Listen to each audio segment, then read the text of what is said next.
Welcome to Talking Property. Today I'm joined by Mark McCrindle, who's an internationally acclaimed social researcher. Mark, thanks for joining us today. Great to be with you, Peter. Mark, we're going to break down the impacts of COVID on the residential property market and the population trends that we're seeing out there. What are some of the lasting impacts that we're going to see on the residential market and the way people live and house themselves as a result of COVID? Well, COVID's been transformative in almost every area. Firstly, the demographics, which is a key driver of property. And we've had closed borders for nearly 2 years. Unprecedented. We've had these massive interstate migrations when borders have allowed, as people have, in a sense, rebalanced what they're looking for in life. The rise of the regions has been a strong trend as well, as people have decoupled work from workplace and realised that there can be more work from home. We've seen families come together because the kids that have moved out of home no longer needed that apartment close to the CBD, or perhaps it was the students returning back home because they were doing learning from home. So the multi-generational household emerged. Just massive demographic shifts, big social trends, and that impacted even the sorts of properties Australians have started to look for. So when someone was leaving Melbourne, for example, where are they most likely to go to? And when they're leaving Sydney, where are they most likely moving to? Most of the migration was within the state, but from the capital to a regional area. Now, it's important to keep in mind, people aren't moving rural, they're moving to another city, but a regional city. So swapping out Melbourne for Ballarat or Bendigo, swapping out Sydney for potentially the Illawarra or Newcastle. Some have gone inland as well. We've seen growth in those living in the Blue Mountains and even Mudgee and Dubbo and Wagga Wagga. These secondary cities have really taken off, and that's been driven by affordability. It's been driven by people seeking lifestyle, and also work from home has meant that people could move out of the city and maybe commute a bit, or maybe do it all online. Will this trend hold once we are eventually past the pandemic and lockdowns and border closures, etc.? Well, some of the key magnetism of a CBD will come back. Obviously, Sydney and Melbourne are off their prime at the moment because they're a little bit vacant, those high-level buildings and offices. They don't have the vibe that our crowns of our nation, these CBDs, have had. But that will come back. But many of the trends that have led people to move to some of the outer ring suburbs and the regions is a trend here to stay, because chasing affordability is here to stay. Those property prices continue to rise. Lifestyle, livability, and people in Australia have always had a bit of an idea, an aspiration, maybe go bush, and that's where a lot of the sea change and tree change holidays take place. And I think also just the work from home to some extent is here to stay as well. So let's break this down by demographics. Coming into COVID, first home buyers, correct me if I'm wrong, but first home buyers had a preference for smaller, more centrally located apartments rather than the suburban house, or, as you say, going to the regions. What's a typical first home buyer looking for in their housing needs now? Well, those fundamentals are still there. They do want good location. They're looking for something that is entry level, that is affordable. And for them, being able to have the walkable community, really spoke to their needs. They didn't need the large detached home and the apartment living, because of the location, met a lot of the lifestyle needs. Now, obviously, because of COVID, those strengths of apartment living became some negatives. A lot of bump spaces, a lot of social interacting. We didn't need access to the CBD anymore, and public transport, and what we relied on for the apartment living suddenly was more of a liability in a pandemic. So that came off the boil. However, those long-term trends towards prime location, close to the energy, the action, the work, the retail, walkable communities and access to public transport will come back once more once we've passed the peak of the fears from COVID. I'm getting the sense that you're a believer in the office. You don't fall under the heading of the office is dead? Far from it. We are social beings, and for most Australians, the key social bottleneck through which they regularly pass is the workplace. And we're not as connected in our communities. We don't volunteer up the road as much. We don't know our neighbours, but we do have that social connection point of work. And we know work happens best when we can collaborate and connect and interact together. And so it meets social needs, growth and training, professional development needs. It helps our organisations get aligned on purpose and values. Now, we can do some of that through Zoom, and we've shown that through the last couple of years, but it happens best in the room. So it might not be 5 days in the office, but certainly gathering in an office each week will be our future. If this pandemic had have occurred pre-internet, what would it have looked like? Well, we would have struggled. Yes. because it was amazing how seamlessly we could transition our projects, our team interactions, our meetings, our training online. Now, it wasn't a perfect fit, and that's why, again, we will come back to some gathering, but we could supplement what we knew through the digital and our abilities with the technological tools and the internet connection has made seamlessness possible in the last 2 years. Indeed. Mark, let's talk about baby boomers. They sell the family home in a capital city, Sydney, Melbourne, Brisbane. Are they more likely to buy a lifestyle apartment within that city to stay connected to friends and family and the activities that happen in cities? Or are they now more likely to head to the regions to get more space and chase a lifestyle market? Well, both of those have become real options. And really, that second one, going regional, was not a realistic option for most boomers pre-COVID. It really has opened up the opportunities that you can go and do the sea change and the tree change. Now, we saw it with retirees. I mean, that's been a long trend in Australia. People moving to the Central Coast or people moving to the Illawarra, people making the coastal change for retirement living. But keep in mind, the retirement living space has less than 10% penetration rate. So 9 in 10 retiring Australians will not move into some residential retirement situation. They will handle it themselves. And for them these days, with the down aging of the baby boomers, what I mean by that is they're younger longer, they're active later, they're working later, they're keeping in touch with their kids and grandkids longer, and they're really being hands-on in terms of dropping them off, picking them up, all of that. It means they don't want to just move away from family. If the family are going to move with them, that's an option. But many are still looking to relocate within the city, but probably not at the moment moving to the apartment. It's more the townhouse or the detached home. They might downsize from the big backyard that they have, but they do want a place that can be the family compound, that can be the gathering point and still keeps them in touch with what does become the centre of their life, the children, the family, but still keeping a foothold in work. Now, you touched on an interesting nuance with the regional shift. It's to regional cities, not to regional rural, so to speak. Is that to be connected to better infrastructure, hospitals, schools for young families, still some lifestyle, if you like? Yeah, totally. And look at who's making the move regional. You know, it's not just those retirees that I said, but actually it's young couples, it's young families, it's those where work is so key. And so we see with this shift, they're swapping out, they're not giving up on city living, they're just swapping out a city of 5 million for a city of maybe 500,000 or maybe 250,000. And it therefore will have all of the city benefits, the private schools if they want that, the university campuses, all the retail, the cafe culture, the lifestyle they're used to, but without the congestion and with more affordable homes. Great. Mark, you get the sense that governments are lining up to create a population surge. They're going to open the borders and let them open freely, and whoever wants to come here with skills is welcome here. I've seen one report where there might be 2 million people coming into New South Wales over the next decade. What does that look like for housing, and where will these people be housed? Well, certainly we're going to get back to that migration that has been core to Australia's population, not just in the last decade or so, but really for the last 50 years. We've grown through migration. Now, we, with our modelling, believe that it's going to take the best part of this decade to get back to what we had, which was net national growth of about 230,000 people through migration.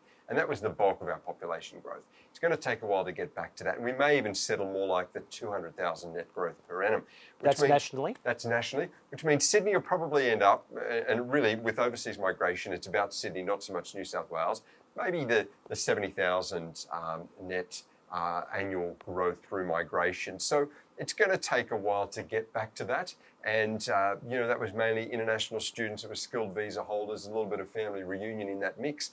It'll take a while, but we will be growing again through migration. And Sydney has primarily been growing through migration, and we'll start to see that in the future. Australia has been a bit of a hermit nation. Being an island during the pandemic, it was the right way to go to keep the virus offshore as best we can. Is that going to drive people to return to their homelands who are not natural Australians, or Australians who are looking for better work opportunities overseas? Is that going to create some bleeding, if you like, of population out? Well, if we look at what the pandemic did, it showed brand Australia to be a great place, a safe place. The civil compliance was phenomenal. We out-Singapored Singapore. Everyone was checking in and wearing masks and locking down before we were even told to. And that gives a great vote of of confidence in Australia for those expats who've been working in Europe, who've been working in North America, and they say, you know what, Australia did pretty well. So the other thing that the pandemic did was help people rebalance their life and think about what matters most. And it wasn't just the accumulation of more stuff, but it was family, it was lifestyle, it was security and safety, which we really hadn't thought much about for a long time. So I think that is going to draw some of those expats back. Now, yes, we're a nation of global operators, and so there's still going to be that workforce that'll flow back and forth. But I think that we're not going to lose as many overseas as we did have, and we're still going to attract people from overseas to make Australia. So brand Australia is very strong coming out of COVID. Yeah, definitely, and it's why, even though people are saying, students have other options now, skilled visas, they're heading to North America or Europe. Yeah, they are, but we have a brand, a location, and a climate and an environment that is superlative around the world. That's why Australia is one of the most culturally diverse nations on earth. Mark, Sydney's population was around 3.8 million in the year 2000. Here we are in 2022. What's it likely to look like in the year 2040, Sydney's population? We'll be closing in on 7 million people. Now, that's down a little bit on some of the forecasts. In fact, we're about a year behind where we should have been.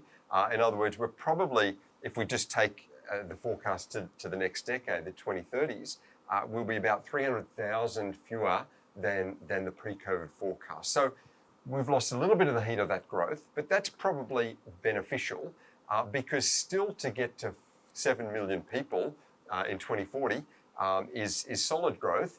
And if it means that the infrastructure now has a bit more time to catch up to the population growth, that's probably a healthy thing.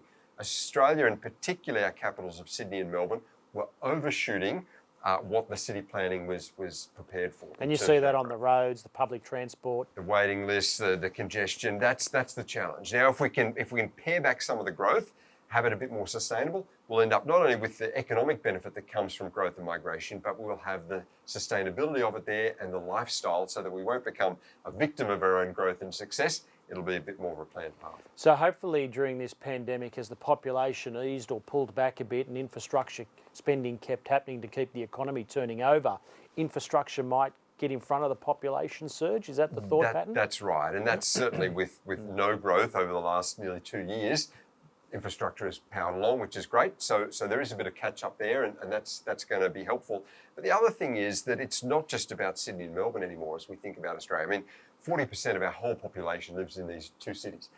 But now suddenly we've seen the regions grow, as we discussed. They want the growth more than Sydney and Melbourne want it. And so a rebalancing in economic growth in the regions and the vibrancy of those regions is going to be the benefit of COVID, and that's a long-term trend. That's a long-term trend. So there is some thought pattern or speculation in the property markets that once the pandemic is over, people might flock back from the regions into the cities, and the price rises that the regions have experienced during the pandemic could easily come back, but you're not seeing that. No, because as you get that growth, you get this virtuous cycle of more infrastructure, more shopping and retail and cafe options. You also have more jobs being created and more independent schools and education offerings. And so suddenly it becomes the lifestyle that young families want. We've had this growth of the regions before, but you had the exodus of particularly young people and children. That's not there now. They're sticking. In fact, they're the ones moving there. So you've mentioned Wollongong, Newcastle, of course, which are two cities that fit under that. But northern New South Wales, Ballina is a town that's just gone absolutely gangbusters in the last 2 decades, hasn't it? That's right. I mean, you can't get into Byron now, for example, and the median house price is ridiculous. But have a look at, say, the Northern Rivers and look at the inland areas, because they are growing. Lismore, Maclean, and right along the northern parts of New South Wales, a lot of growth. The south coast and southern highlands of New South Wales growing strongly, and not just as a place to have a hobby farm or an aspirational holiday, but actually places of living as well. These places that are about an hour or 2 or maybe 3 from a capital city do very well, and it means that you can have not just the holiday place there, but the life there, and commute when you need to a couple of times a week. Coming back to Sydney, Mark, I want to bring up this slide here, the fading Australian dream. And they're pretty interesting numbers, if not damning, for Sydney. In Sydney, the average, this slide here is telling us the average house price was 78,900 and it's now 1.33 million. And I'll let you explain what we're seeing here on this slide if you could. Well, people say, look, hey, sure, house prices have gone up and we've seen how much they've gone up. But they say, but wages have gone up over the last 4 decades as well. So what we wanted to do is say, well, let's look at house prices and wages, compare them 1981 to today, 4 decades of time. And yes, house prices have gone up, and this shows it. House prices have gone up 16.9 times in Sydney. Over the same period of time, wages have gone up, annual full-time earnings, 5.9 times. So how is that possible and sustainable? Well, because over that time, well, exactly. How can house prices have gone up 3 times the rate of wages, and yet we're still buying homes? What's going on there? Well, back in 1981, the Aussie dream was a single earner in a household was enough to buy a home and sustain that home. Now we've added a double income. Sometimes the bank of mum and dad adds a bit more leverage into the mix, and that's why, even though house prices are have grown 3 times the rate of wages, we've added more into that pool to be able to buy those homes. So and that's why. Is the double income household the primary driver of that? Is that what you're saying? Well, that's one of the key reasons that we can take on more of this debt to buy these homes. I mean, what it shows is if we look at house prices to wages, back then the average house price in Sydney was 5 times average annual earnings, just a simple metric, because we were earning about 15,000 per annum. Now we're earning about 93,000. Yep. So 5 times the 15,000 got you the average Sydney price. Now you've got to take that 93,000 current annual earnings and multiply by nearly 17 times to buy the house. So how are we affording it? Yes, the dual income, the help with others, but also loans are a lot more sustainable. The interest rate is a lot more, so in a sense, a lot less than we had in 81. So in a sense, mortgage terms have gone from 25 years to 30 years, for example. That's one way, I assume? Exactly. The cost of money is less. Sustaining that is a bit more possible. And people sometimes will have side hustles to help, make the wages cover the price. And also, people have moved to apartment living. That's taken a bit of heat off. We were looking at detached homes there that are nearly 17 times annual earnings, whereas a Sydney unit is about 12 times average earnings. So a lot of young people have got a foothold in property through units. They weren't as available in 1981. These numbers are not replicated on a global scale, are they? This really cuts to the heart of Australians' love affair with property and their homes. Exactly. They are replicated nationally, so you see the same trend in Melbourne or in Perth or in Adelaide. Now, some of those cities haven't had the same growth as Sydney or Melbourne, but yeah, it's unique. I mean, that's why people, when they're looking at the Australian property market, they might talk about, it's a bit of an unsustainable bubble, because if you look at earnings to cost ratios in North America and Europe, we don't see this sort of thing. We don't, but we've got a different attitude here in Australia. The Aussie dream of home ownership is very strong. You don't have that same attitude in Europe. People are long-term renters, 20, 30 years in the one place. We don't have long-term renting situations in Australia, and we have this aspiration, even today, of young people wanting to buy their own place. Fantastic. Mark, that's great information today. Thanks very much for joining us on Talking Property. Great to be with you, Peter. And thank you for joining us today on Talking Property. We look forward to speaking with you next time. Thank you.